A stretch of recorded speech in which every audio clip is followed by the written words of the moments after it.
미국발 서브프라임 문제가 어떻게까지 연장이 돼서 생각을 하냐면요. 일본의 부동산 붕괴랑 유사할 수 있다고 생각을 해요. 일본의 부동산 붕괴는 어떻게 일어났었는가? 그 일본의 80년대 초반, 중반 때 장사를 너무 잘했어요. 그러니까 너무 잘 나갔어요. 그러니까 너무 수출이 잘 되니까 그게 문제가 된 거예요. 너무 잘 나가니까 무역마찰이 벌어져요. 내가 너를 이걸 사줄 테니까 너도 이만큼 사줘라는 게 있어요. 대략적으로 뭐 경상수지라든가 무역수지라고 해서 서로 윈윈하자라는 게 무역인 거지, 내가 너희 나라에 있는 돈을 다 뽑아가겠어는 그거는 무역이 아닙니다. 너무 일본이 잘 되다 보니까 미국에서는 계속 달러가 유출이 나가는 거죠. 미국은 완전 호구가 된 거예요. 일본한테 돈을 퍼주는 존재가 됐죠. 그러니까 미국이 이건 도저히 안 되겠다, 우리 어려워서 안 되라고 하면서 회의를 해요. 불러가지고 독일이랑 일본이랑 다 불러서 이러죠. 야, 합의해, 플라자 합의해 라고 해가지고 뭐냐면, 너희 엔저 되면 안 돼, 엔고 시켜, 그래야지 무역 수지 맞출 수 있을 것 같아, 안 그러면 우리 너희 거 안 살 거야 라고 하면서 압박을 넣죠. 그럼 어떡하겠어요? 알았다, 깨갱을 합니다. 그래가지고 이제 엔화 가치를 확 올려버리니까 과거처럼 환율적인 유리가 뚝 떨어지니까 이제 수출이 불리해졌죠. 그러면서 일본의 기업들이 수익이 감소합니다. 그러면 이제 그런 게 있어요. 관성의 법칙이라고, 소비가 크게 늘고 이랬다가 갑자기 수출이 떨어지고 이제 수익이 떨어지면 경기가 죽을 거 아니에요. 그러니까 이제 일본도 머리를 쓰는 거죠. 이걸 어디서 충당할 것인가? 수출해서 돈을 못 벌어오는 것을 어떻게 충당할 것인가? 라고 했더니, 아, 내수가 있구나. 내수라 생각하는 거예요. 그러니까 예를 들어서 내가 물건을 팔아야 되는 영업사원인데, 이제 외부 사람들한테 팔다가 한 달에 300만 원씩은 벌었었는데 갑자기 이제 그 환경이 안 좋아지면서 한 달에 150만 원밖에 못 벌어요. 그러면 내가 생활하는 씀씀이가 있으니까 150만 원을 어디서 충당을 해야 되는데, 어떻게 충당한 거예요? 우리 가족들, 친척들한테 물건을 파는 거예요. 내수를 한 거죠. 아, 우리 친척들 70명이나 있어, 천천히 팔아도 충분히 될 수 있어, 이러면서 서서히 내수 비중을 늘리기 시작합니다. 근데 이 내수 비중을 늘리는 게 역사적으로 보면은 그렇게 긍정적이지 않았던 경우가 많이 나왔다라는 거죠. 결국 일본도 금리 인하를 하면서 내수 확대를 하려고 했더니 좀 어느 정도 충당을 하고 있었어요. 그런데 1987년에 블랙먼데이가 터져요, 미국에서. 그래가지고 어떻게 해요? 금리를 더 추가 인하를 해버립니다. 에라 모르겠다, 내수 확 살려버리자라고 해서 유동성을 빵 풀어버려요. 그러니까 어떻게 됐어요? 유동성이 과잉 공급이 나니까, 역사가 알려줍니다. 유동성 과잉 공급이 나고 나면은 부동산과 주식의 버블이 발생해요. 레버리지 부동산 투자가 유행했었죠. 빚내서 건물을 사고 나면요, 계약금 치르고 잔금 치르는 사이에 가격이 확 훌쩍 뛰어 있어요. 그래서 어떻게 하면 됩니까? 애초에 대출 자체가 더 많이 나오는 거예요. 뭐 건물 가격보다 더 많이 나온다던가, 아니면 건물 가격의 100% 대출이 나온다던가 이러는 거죠. 그 근저의 어떤 기전은 뭐냐면, 부동산은 절대 떨어지지 않고 무조건 빠르게 오르니까 은행 입장에서도 대출을 100% 해줘도 안전하다라 생각을 했다라는 거죠. 그냥 그때 상황에 따라서 안전하다라는 개념이 서로 다른 것 같아요. 그래가지고 대출을 늘려서 매수하면은 부자가 되고 돈방석이 앉던 시절이 있었죠. 그때 일본의 분위기가 뭐였냐면 이런 거였어요. 뭐하러 직장에 다닙니까? 직장 다녀서 돈 벌어봤자 부동산으로 돈 버는 거에 뭐 껌값도 안 되는데, 그냥 빚내서 집 사면 돈 버는 건데 왜 직장을 다녀야 되는지, 왜 일을 해야 되는지 모르겠다. 이게 그 당시 때 분위기였었거든요. 결국 어떻게 됐습니까? 한계가 도래하죠. 이제 뭐 그러면서 이제 결국은 이게 유동성 한계에 봉착하게 돼요. 그럼 그 전까지는 부동산 가격이 올라가지고 소비도 늘어나고 주가도 급등하고, 그러니까 부동산이랑 주가가 버블 끝까지 올라왔다가 더 이상 못 올라가요. 왜? 더 누군가가 사주고 빚내서 비투를 해줘야 되는데 이제 비투를 할 사람이 없어요. 그럼 부동산 가격이 정점에 도달하기 시작하죠. 근데 이 상황쯤 되면은 문제가 생깁니다. 국가가 봤을 때 이거는 문제가 있는데, 국가는 투자자들이 돈을 벌게 해주는 존재가 아니에요. 국가는 투자자의 편이 아닙니다. 국가는 그냥 국가의 편이에요. 아, 이거 문제가 있다, 좀 대출 규제를 해야 되겠다라고 하면서 은행들을 막 압박을 합니다. 다 모아가지고 니네 대출 규제 할래 아니면 죽을래, 이러면서 이제 은행들이 협박을 하는 거예요. 그럼 어떻게 해서 은행들이 깨갱하면서 어떻게 하는 거예요? 대출을 막아버리죠. 아, 안 되겠다 이러면서 그냥 막아버리는 거예요. 그럼 이제 막히니까 어떻게 합니까? 나는 대출 나올 줄 알고 집을 샀는데 안 되는 거예요. 그렇게 되니까 못 사요가 되는 거고, 과거처럼 가격이 빡빡빡 올라줘야 되는데 빚내서 투자해주는 사람이 이제 없어지니까 사주는 사람이 사라지니까 갑자기 이제 이 가격이 슬슬슬 못 올라가고 하락하기 시작하죠. 눈치 게임이 벌어지죠. 그러다가 에이 팔리겠지. 호가는 높고 실제로는 안 팔리고 그러다가 실가격이 조금씩 떨어지기 시작해요. 하다가 누가 급매를 던져요. 그러면서 시세가 툭툭툭 내려가요. 이 부동산에서는 200채가 매물로 나와도 한 채가 급매로 던지면 나머지 199채 가격이 뚝 떨어집니다. 그 상태에서 이제 대출 압박은 계속 들어오죠.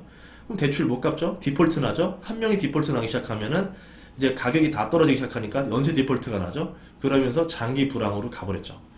그때 이제 고이즈미가 다시 좀 살리려고 했었는데 그러다가 2008년 글로벌 금융위기 또 터지면서 일본은 회복하려다가 한 대 더 맞았죠. 잃어버린 10년에서 잃어버린 20년까지 갈 뻔했었다가 최근 들어서 조금 살아났지만 뭐 다른 나라들 대비 그렇게 많이 살아나진 않았어요. 왜? 과거에 그때 아팠던 기억이 좀 있어가지고 그렇습니다. 미국 서브프라임 사태도 중국발 서브프라임의 어떤 그 구조랑 좀 비슷한 게 좀 나오는데요. 유동성 공급을 했어요. 유동성 공급을 하니까 어떻게 되냐면 장기 저금리가 되겠죠. 자, 대출 이자는 저렴하고요. 저희가 나라에서 시중에 돈을 풀어줄 테니까 여러분들은 버시는 돈으로 빚내서 뭘 해보세요라고 되는 거예요. 빚내서 장사를 하세요. 빚내서 기업을 내시고 고용을 늘리세요라고 했더니 그게 아니라 빚내서 부동산하고 빚내서 주식합니다. 버블이 끼기 시작하죠.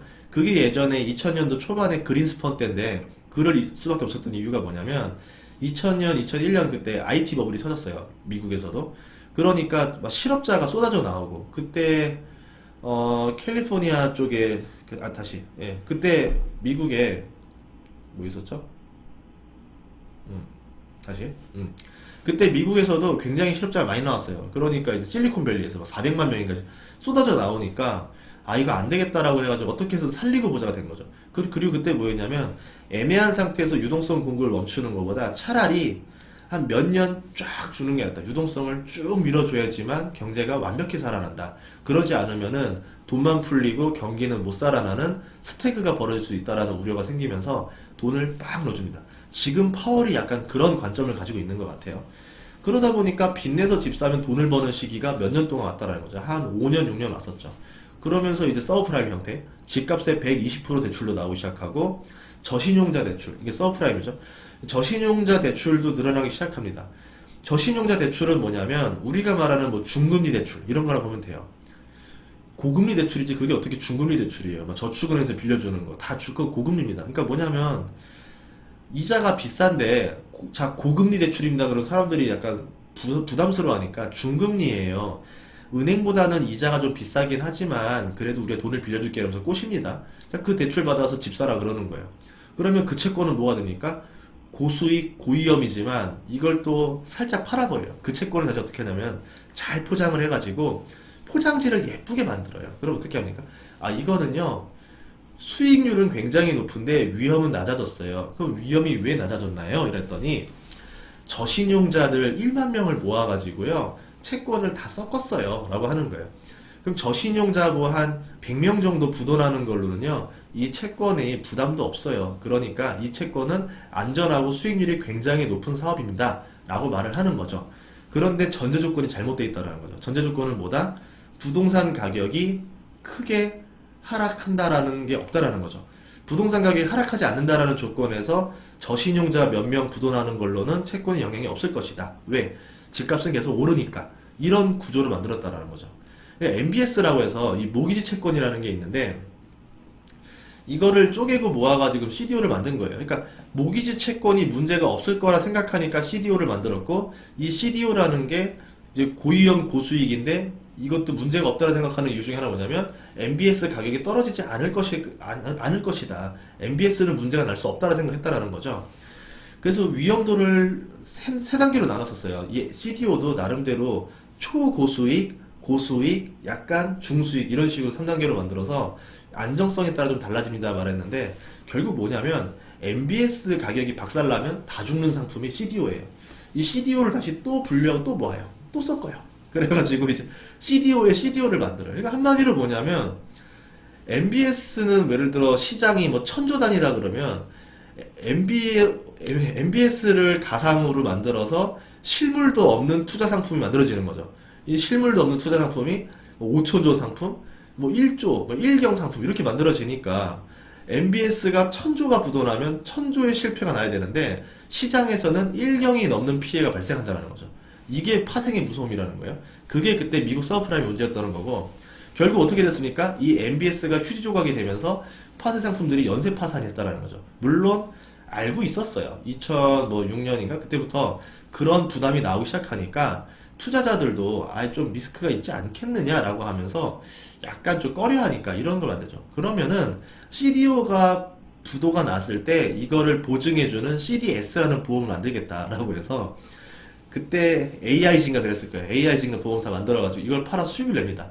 어차피 집값은 안 떨어지니까 CDO 파생 상품이 망하면은 우리 보험사가 다 변상해 줄게요. 뭐 이런 식으로 이런 상품을 만들었어요. 그러면은 보험사는 쟤는 멍청이 아니야? 부동산이 어떻게 망해? 부동산 안 망하는데 쟤네들 멍청한 생각한다라면서 우리는 그런 꽁돈 버는 거네만 씩 웃었다라는 거죠. 안심하고 사면 어떻게 합니까? 보험사에서 다 뭐 변상해주겠대. 그러니까 어떻게 되는 거예요? 그것만 믿고 이제 CDO는 더 대량 생산이 나오는 거고 투자자들은 마음 놓고 고수익에 저위험이다 생각하면서 막 사들이는 거죠. 뭔가 전제가 잘못되어 있으니까 이 파생되는 것들이 다 잘못돼서 나오는 거예요. MBS가 무너지지 않을 거라는 믿음이었던 건데 부동산 가격이 절대 하락하지 않을 것이라는 맹심. 근데 그 과정에서도 뭐가 있었냐면 경기 둔화는 시작되고 있었고 2006년부터 그랬을 거예요. 대출 연체가 시작되고 있었고 은행의 대출 규제가 시작되는 시점이 있었는데 막 뭐 집이 날라가고 뭐 공실이 나고 이런 상황이 보임에도 불구하고 어쨌든 사람들은 지금 당장 이것만 내가 눈을 감으면 큰 수익이 보이는데 에이 뭐 이러다 말겠지 다시 좋아지겠지 이런 좀 방심을 했다라는 거죠. 그러다가 어떻게 되는 거예요? 주택 가격이 급락하기 시작하니까 어라? 가격이 안 오를 것 같은데? 라고 하면서 MBS 채권부터 손실이 발생했던 거고 그게 되면서 이제 서브프라임 사태가 터졌었던 거고 그때 이제 베이시스턴즈인가요? 다시 그때 베이시스턴즈인가요? 이게 파산했을 때만 해도 에이 그냥 중금리 이런 고금리 하는 애들 뭐 그 정도 하나 파산할 수 있지 라고 했는데 그 부실이 어디까지 이어졌습니까? 미국의 대형 은행이었던 리먼 브라더스까지 파산을 시키면서 날아간 거죠. 우리로 치면은 그냥 어디 저축은행 하나가 부도났다 하니까 에이 뭐 그럴 수도 있지라고 했는데 1년 뒤에 미안한데 저기 뭐 KB나 신한이 파산했습니다 이러니까 사람들이 쪼크를 먹은 거죠. 그게 어떻게 파산을 해? 난리가 난 겁니다. 이게 미국판 서브프라임 사태였다더라. 그러면 지금 중국발 서브프라임 같은 위기도 나올 수 있다는 것 중에 하나가 부동산에 대한 맹신이 있었고 부동산이 과격하게 올랐었고 그러면서 부동산 가격이 이제 정체가 벌어지기 시작했었고요. 그때 이제 국가가 규제를 시작하면서 은행들이 대출 규제도 많이 했었고요. 그러면 살 사람이 없으니까 부동산 가격은 오르기보다는 떨어질 가능성이 높아진 상태였던 거고 그러면 이게 만약에 전방위적으로 타격을 받았을 때 연쇄 충격이 굉장히 클 수도 있다라는 우려를 보면은 오버랩 되는 상황이 많죠. 그래서 지금 보면 유튜브에서 보면 뭐 중국발 서프라임 위기가 올 것 같다 뭐 이런 제목들이 많이 있는데 우리가 그래서 지금 이런 상황이 났다라고 보시면 될 것 같습니다. 뭐 투자를 할 때 우리도 마찬가지로 사고가 날 것 같다라 예상이 되면은 에어백을 해야죠. 어느 정도 내가 리스크 헤지를 걸고 투자를 하셔야 되는 거고 만약에 그걸 봤을 때 나중에 아니면 나중에 내가 봤을 때 이런 위험이 퍼졌다라고 했을 때 그럼 나는 어떻게 돈을 벌 수 있을 것인가를 과거의 사례들을 생각해 보면서 그러면은 이때 투자할 돈을 좀 남겨놔야지 이렇게 생각할 수도 있는 거고요. 그러면 뭐 우리 JYP가 했던 명언이 있잖아요. 공기 반 소리 반, 뭐 주식 반, 현금 반, 뭐 이런 형태로도 비중을 잡아서 갈 수도 있는 거고요. 어쨌든 투자에서는 항상 너무 악재만 봐도 안 되고 너무 호재만 봐도 안 되고 중립적인 시각이 필요하다. 그래서 오늘은 제가 간만에 좀 어두운 면에 대한 이야기를 해봤습니다. 다음 시간에도 좋은 정보로 찾아뵙도록 하겠습니다. 구독과 좋아요 부탁드리겠습니다. 고맙습니다.